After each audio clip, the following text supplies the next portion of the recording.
మీకు ఈ వీడియో నచ్చితే వీడియో క్లిక్ చేసి ఛానల్ని సబ్స్క్రైబ్ చేసుకోండి.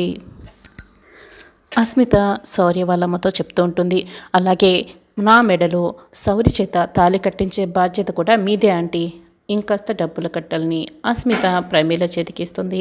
సరేనమ్మా, నీ బాధ్యత నాది, నా బాధ్యత నీది, నువ్వు చెప్పినట్లు నేను చేస్తాను కదా, శౌర్యతో నీ పెళ్లి జరిగేలా నేను చేస్తాను అని ప్రమీల డబ్బు చూసుకొని చాలా మురిసిపోతూ ఉంటుంది. ఇక ప్రవల్లిక కొన్ని బొమ్మల్ని ముందు పెట్టుకుంటుంది. ఇది ఆద్య హాస్పిటల్ నుంచి ఇంటికి బయలుదేరుతూ ఉందన్నమాట. ఇదేమో రామలక్ష్మి. ఈలోపే నువ్వు ఆద్య దగ్గరికి వెళ్ళి లేనిపోనివన్నీ కూడా నూరిపోయాలి. ఈలోపే ఇంకొంతమంది ఊరి జనాలతో రామలక్ష్మి గురించి కారు కూతలు కోయించాలి అని ఒక ప్లాన్ చెప్తూ ఉంటుంది. ఇక ఆ తర్వాత మేడం అని ప్రభాస్ అడుగుతూ ఉంటాడు. ఇంకేముంది, వాళ్ళని బాగా దిగజార్చి అప్పుడు నేను రఘురామ్ మీద దెబ్బ కొడతాను అని బొమ్మల్ని విసిరి కొడుతుంది. ఇక ఆద్యని తీసుకొని జానకి, సీను ముగ్గురు కూడా ఇక ఆటోలో బయలుదేరి వస్తూ ఉంటారు. అమ్మ ఆద్య, నువ్వు చెప్పిన తర్వాత నేను రామాని అడగడానికి వెళ్ళానమ్మా. రామ నేను చేయలేదని చెప్తోంది. నేను రామాని తిట్టాను కూడా, తను అబద్ధం చెప్పడం లేదమ్మా, నిన్ను కొట్టింది రామ కాదు అని జానకి అంటుంది. అంటే నేను అబద్ధం చెప్తున్నానని మాట్లాడుతున్నారా పెద్దమ్మ అని ఆద్య ఇక బాధపడుతూ అడుగుతుంటే, అమ్మ ఆద్య అలా కోప్పడకు, రామ అబద్ధం చెప్తే అప్పుడే నాకు తెలిసిపోతుంది, రామ అయితే అబద్ధం చెప్పలేదనిపిస్తుంది అని జానకి చెప్తుంది. ఇక సీను, అవునాజ్జా నువ్వు అర్థం కాదు కానీ అబద్ధం చేసుకున్నట్లు అనిపిస్తోంది అని సీను చెప్తాడు. ముందు ఆటో ఆపండి అని ఆజ్జా గట్టిగా అరుస్తుంది. వెంటనే ఆటో దిగేస్తుంది. ఎక్కడికి వెళ్తున్నావు అజ్జా అని ఇక జానకి సీను టెన్షన్ పడి అడుగుతూ ఉంటారు. భయపడకండి పెద్దమ్మ, మీరు నన్ను అర్థం చేసుకోలేదని నేనేమీ చావటానికి వెళ్ళటం లేదులే అని ఆజ్జ చెప్తుంది. అమ్మ ఆజ్జ ఏంటా మాటలు అని జానకి బాధపడుతుంది. ప్రశాంతత కోసం నేను ఒక చోటికి వెళ్తున్నాను, మీరు నాతో రాకండి అని ఆజ్జ అక్కడి నుంచి వెళ్ళిపోతుంది. ఇక సీను వెనక్కి వెళ్తూ ఉంటాడు. ఆగు సీనయ్య, ఆజ్జని వెళ్ళనివ్వు అని జానకి సీనుని ఆపేస్తుంది. ఇక ఆజ్జ ఒక చోట కూర్చొని ఉంటుంది. ప్రభాస్ ఫ్రెండ్ ఇక ఇద్దరు కూడా కొంతమంది జనాలకి డబ్బులు ఇస్తారు. ఒకవైపు రామలక్ష్మికి, ఇంకోవైపు ఆద్యకి ఒకరి మీద ఒకరికి చాడీలు చెప్పేలా ఇక ప్లాన్ చేసి డబ్బులు ఇచ్చి పంపిస్తారు. ఏంటమ్మా, ఆ రామలక్ష్మి నిన్ను బాగా గట్టిగానే కొట్టిందే, ఎంత పెద్ద దెబ్బ తగిలింది, అసలు ఆ రామలక్ష్మి ఇలా చేస్తుందని అస్సలు అనుకోలేదు అని రామలక్ష్మిపై ఇక లేనిపోనివన్నీ కూడా ఊరి వాళ్ళు చెప్తూ ఉంటారు. ఇంకోవైపు రామలక్ష్మి దారిలో నడుచుకొని వెళ్తూ ఉంటే అక్కడికి కొంతమంది ఊరి జనాలు వస్తారు. అసలు నువ్వే ఆద్యని చంపపోయావని, ఆ ఆద్య ఎందుకు అందరికీ ఇలా నూరు పోస్తుంది, ఆ పుణ్య దంపతులకు పుట్టిన దానివి నీపై ఇలా ప్రచారం చేయడం అవసరమా, ఇలాంటివి ముందు ముందు మనం ఎన్ని చూడాల్సి వస్తుందో, మనకెందుకులే పదండి వెళ్దాం అని వాళ్ళిద్దరికీ కూడా లేనిపోని ఒకరి మీద ఒకరికి నూరు పోసి వెళ్ళిపోతారు. ఆచెందుకు నా పైన లేనిపోయినటువన్నీ కూడా ఇలా ప్రచారం చేస్తుంది, నేను తనకి ఏమన్యాయం చేశానని అని రామలక్ష్మి అనుకుంటూ ఆద్య అని గట్టిగా అరుస్తూ రామలక్ష్మి ఆద్య కోసం వస్తూ ఉంటుంది. రామ అని రామలక్ష్మి కోసం ఇక ఆద్య వస్తూ ఉంటుంది. ఇక ఒకరికొకరు ఎదురుపడతారు. ఎందుకు నాపై ఇలా చెప్తున్నావు అని రామలక్ష్మి అడిగితే, ఏంటి నేను కాదు నువ్వే నాపై లేనిపోనివి చెప్తున్నావు అని ఆద్య అని చెప్తుంది.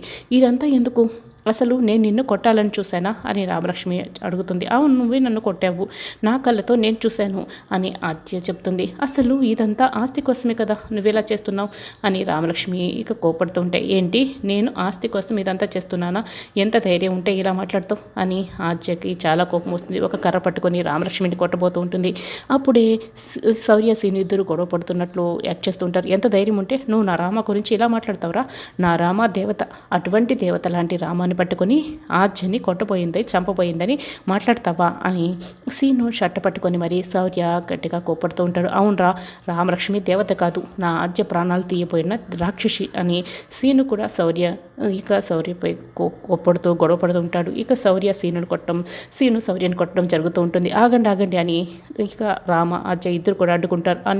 అన్నం పుణ్యం తెలియని రామలక్ష్మి రా అని శౌర్య అంటే, అన్నం పుణ్యం తెలీదా, కనీసం అన్నం పప్పన తెలుసా అని సీను శౌర్య చెంప పక్కన కొడతాడు. నా రామలక్ష్మి నీ పెళ్ళంలా కళ్ళతో చూసినవన్నీ కూడా నిజాలే అనుకోదు అని శౌర్య సీను ఇద్దరు కూడా గొడవ పడతారు.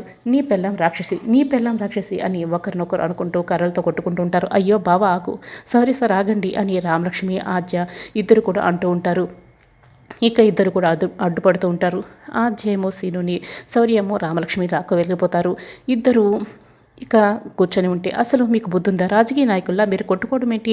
మీ పెళ్ళాల గొడవ తీర్చాల్సిన పోనిచ్చి మీరెలా గొడవ పడతారు అని వెంకట్రావు అడుగుతూ ఉంటే, అప్పుడే శౌర్య సీను ఇద్దరు కూడా ఒకరికొకరు ఆయింట్మెంట్ రాసుకుంటూ ఉంటారు. నేను చూసింది కళ్ళతో అది నిజమా లేకపోతే ఇది నిజమా అని వెంకట్రావు అయితే షాక్ అయి చూస్తూ ఉంటే, అయ్యో బాబాయ్ ఇదే నిజం, అదే అబద్ధం. మా పెళ్ళాల గొడవ తీర్చడానికే మేము ఇద్దరం ఒకరినొకరు అలా కొట్టుకున్నాం అని వెంకట్రావుకి చెప్తూ ఉంటే, మీరేం మాట్లాడుతున్నారో అర్థం కావటం లేదు అని వెంకట్రావు అంటాడు. అయ్యో నాన్న, ఇప్పుడు ఆద్య రామలక్ష్మణుల మధ్య పచ్చగడ్డ వేస్తే ఏమవుతుంది అని సీను అడిగితే బగ్గుమంటుంది అని వెంకట్రావు అంటాడు. అలా వాళ్ళిద్దరూ గొడవ పడుతున్నప్పుడు మేము ఆ పక్కనికి వెళ్తే ఏమవుతుంది అని మాది మసైపోతారు అని వెంకట్రావు అంటాడు. అందుకే మేము గొడవ పడ్డాం. అప్పుడు వాళ్ళ గొడవని పక్కన పెట్టేసి మా గొడవ తీర్చడానికి వాళ్ళు మధ్యలో దూరేసి మమ్మల్ని లాక్కొచ్చేశారు. అలాగే వాళ్ళిద్దరి మధ్య ఉన్న వైరాన్ని మొత్తాన్ని కూడా మెల్లగా ఇలాగే కరిగించేసి వాళ్ళిద్దరిని ఒకటి చేసేస్తాం. అప్పుడే మామయ్య అత్తయ్యల్ని కలపడానికి అవుతుంది బాబాయ్ అని శౌర్య అంటాడు. అవునరా, ఇలా చేస్తేనే అప్పుడు మనం అందరం కలిసి మళ్ళీ ఆ పెద్దంటికి వెళ్ళిపోతాం. నాకు అల్లుడిగా పూర్వపు వైభవం వస్తుంది అని వెంకట్రావు అంటాడు. ఇక శౌర్య సీను మళ్ళీ ఆయింట్మెంట్ రాసుకుంటూ ఉంటారు. రఘురామ్ షాప్లో ఉంటాడు. అప్పుడే డబ్బులు కట్టమని ఆ బ్యాంక్ వాళ్ళు అక్కడికి వస్తారు. ఆగండి, కాసేపు ఆగండి, మా తమ్ముడు తీసుకురావడానికి వెళ్ళాడు అని రఘురామ్ అంటాడు. ఒక 10 నిమిషాలు కూర్చోమని చెప్తున్నారు కదా, సరే కూర్చుందాం అని వాళ్ళు అక్కడ కూర్చొని ఉంటారు. అప్పుడే శివరాం ఖాళీ చేతులతో అక్కడికి వస్తాడు. ఏంటి శివ, ఎందుకు డబ్బులు తీసుకురాలేదు అని రఘురామ్ అడుగుతూ ఉంటాడు. ఎమ్మెల్యే ఇంట్లో లేడన్నయ్య అని శివరాం అంటాడు. ఎమ్మెల్యే ఇంట్లో లేకపోతే ఏంటి, ఇంట్లో వాళ్ళు ఇస్తారు కదా, ఇంట్లో వాళ్ళకి ఇచ్చి పెడతానని ఆ ఎమ్మెల్యే చెప్పాడు అని రఘురామ్ అంటాడు. ఇంట్లో వాళ్ళు నాకు తెలియదని చెప్తున్నారు అని శివరాం అంటాడు.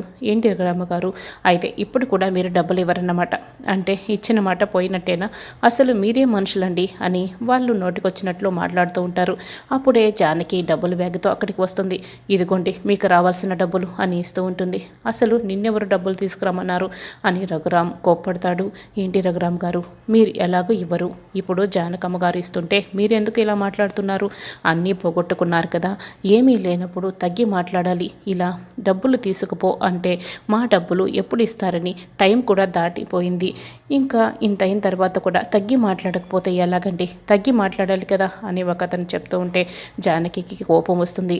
చూడండి, అందరూ ఇళ్లలాగే మా ఇంట్లో కూడా ఏవో చిన్న చిన్న సమస్యల వల్ల ఇలా మనస్పర్ధలు వచ్చాయి, అంత మాత్రాన ఆయన్ని తక్కువ చేసి మాట్లాడారు అంటే నేను చూస్తూ ఊరుకోను, నోరు అదుపులో పెట్టుకొని మాట్లాడండి అని జానకి వాళ్ళకి వార్నింగ్ ఇస్తుంది. అయ్యో వీటిని క్షమించమ్మా, వీటి తరపున నేను నిన్ను క్షమాపణలు అడుగుతున్నాను, సారీ రఘురామ్ గారు, ఏదైతేనే మాకు అందవలసిన డబ్బులు అందాయి, మేము పట్టుకెళ్ళిపోతున్నాం అని వాళ్ళు అక్కడి నుంచి వెళ్ళిపోతారు. వాళ్ళు వెళ్ళగానే జానకి రఘురామ్ కాళ్ళు పట్టుకుంటుంది. మిమ్మల్ని తక్కువ చేసి మాట్లాడుతూ ఉంటే నేను చూడలేకపోయానండి, మీకు బాధ్యతలు నిర్వర్తించాలి, అందులో నాకు కూడా పాలు పంచుకోవాలి కాబట్టి నేను ఆ డబ్బుల్ని తీసుకొచ్చాను, మీ మాట గౌరవం పోకూడదని నేను ఆ డబ్బుల్ని వాళ్ళకి ఇచ్చాను, నన్ను క్షమించండి, మీ ముందు నోరెత్తి అలా మాట్లాడినందుకు క్షమించండి అని కాళ్ళు పట్టుకుంటుంది. రఘురామ్ అయితే ఇంకేం మాట్లాడుకుంటా అక్కడి నుంచి వెళ్ళిపోతాడు. ఆంటీ ఆంటీ అంటూ అస్మిత ప్రమీల దగ్గరికి వస్తుంది. ప్రమీల ఇక ముఖం చూసి అస్మిత అయితే భయంతో పారిపోతూ ఉంటుంది. అమ్మ అస్మిత, నేనేనమ్మా అని ప్రమీల చెప్తూ ఉంటుంది. ఇక ప్రమీల గట్టిగా అస్మితను పట్టుకుంటుంది. ఏంటంటే మీరా, ఇంకా బురదలో పడిన పంది పిల్ల ఆ ముఖానికంటే ఏంటి అని అస్మిత అడుగుతూ ఉంటే, మనలాంటి రిచ్ పిల్స్ అందంగా కలపడానికి ఏదో ఒకటి రాసుకుంటారు కదా, అదే ముల్తాన్ని బట్టి రాసుకున్నాను, బురదో గిరదో ఏదో ఒకటి రాసుకొని రిచ్గా కనిపించాలి, అందంగా కనిపించాలి కదా అని ప్రమీల ఇక మెలికలు తిరుగుతూ చెప్తూ ఉంటుంది.